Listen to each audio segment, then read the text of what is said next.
দাদাকে একটু টাকা আমি বলবার জন্য নাম বলুন। প্রথম থেকেই স্যার শুরু করেছিলেন, স্যার যাবতীয় সব কিছুই বলেছেন। আর আমাদের যিনি অন্যজন দাদা রয়েছেন বিসিআই, অর্থাৎ উনিও সমস্ত কিছু তোমাদেরকে একদম ভেঙে ভেঙে বুঝিয়ে দিয়েছেন। তোমরা মানে সবটাই বুঝতে পেরেছো এবং সচেতন হবে।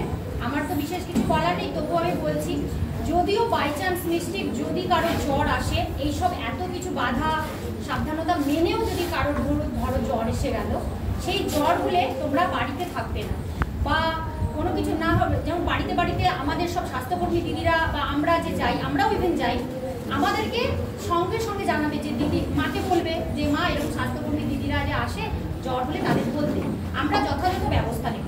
হয় আমরা আমাদের স্বাস্থ্যকেন্দ্রে নিয়ে যাব, আর না হয় আমরা ওই যে দাদা বললেন আমরা ব্লাড নিই ম্যালেরিয়া টেস্টের জন্য, ওইটা ব্লাড নিয়ে আমাদের ল্যাবে ওটাকে পাঠাবো। পাঠিয়ে যদি কিছু ধরা পড়ে তাহলে ভালো, সেটা আমরা সব কিছু মানে মেডিসিন দেওয়া থেকে শুরু করে সব কিছুই করবো, ফলো আপও করি।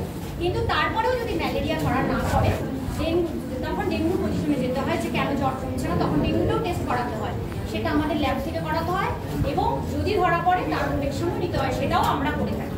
ঠিক আছে, তাই জ্বর হলেও যে লুকিয়ে রাখবে বা বলে লোকে বাড়িতে বাড়িতে না জ্বর হয়, লোক গা হাত পা ব্যথা, সামান্য বৃষ্টিতে ভিজেছি ওটা, কিন্তু এগুলো খুব ভালো করে খেয়াল করবে যে ওই সামান্য বৃষ্টির জলে ভেজা থেকেই জ্বর মারাত্মক আকার ধারণ করতে পারে।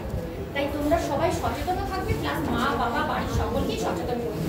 তার জন্য আমরা বাড়িতে যাচ্ছি, আমরা হেল্প করার জন্যই যাচ্ছি। আমাদেরকে তোমাদেরকে খুলে বলতে হবে যে কি প্রবলেম হচ্ছে না হচ্ছে, তবেই আমরা সেটা যদি মানে জ্বরটা হয় সেটা মারতে দেবো না, মানে সহজেই সমাধান হয়ে যাবে। তাহলে আর দূরে কোথাও যেতে হচ্ছে না। নাহলে একটা জ্বর যখন বাড়াবাড়ি পজিশনে পৌঁছে যায় তখন মানুষের সে মৃত্যু পর্যন্ত করতে পারে। তাই সেদিকে আমাদেরকে সতর্ক হতেই হবে, সেই জন্যই আমাদের বলা। আর মশা তো মারতে পারবো না, স্যার বা দাদা সবাই বলেছে মশাকে আমাদের মানে সব কিছু যেভাবে সিস্টেম বলে দিয়েছে সেইভাবে আমাদের সজাগ থাকতে হবে, যাতে আমরা সেটা মানে তৈরি করতে না দিই। সেইগুলো নিজেদের তো ঘর আছে, নিজেদের ছাদ আছে, কারোর ছাদ আছে, কারোর অ্যাডভেস্টারের চাল বা কারোর টালির চাল, কিন্তু সেই দিয়ে যে জল পড়ে, যে ভাঙা ভাড় বা কোনো কিছু কন্টেনার থাকে, এগুলোকে আমাদের এখান থেকে খেয়াল রাখতে হবে। যে ওই যে ওই যে আমাদের স্কুলে প্রোগ্রাম হয়েছিল, স্যার বলেছিলেন, দিদিরা বলেছিলেন, মানে সেইভাবে আমাদের সেগুলোকে সবকিছু নিজেরা সচেতন। অনেক সময় মা বাবারা জানতে পারে না বা জানে না, মা বাবারা জানেই না যে হয়তো যে কি করে ডেঙ্গু কি করে ম্যালেরিয়া হয়, কিন্তু তোমরা পড়াশোনা করছো, তোমরা বইয়ের সঙ্গে রিলেটেড, তোমরা বইয়ে লেখা আছে ডেঙ্গু ম্যালেরিয়া কি বৃত্তান্ত কিভাবে হয়, তোমরা একটু হলেও তো জানো।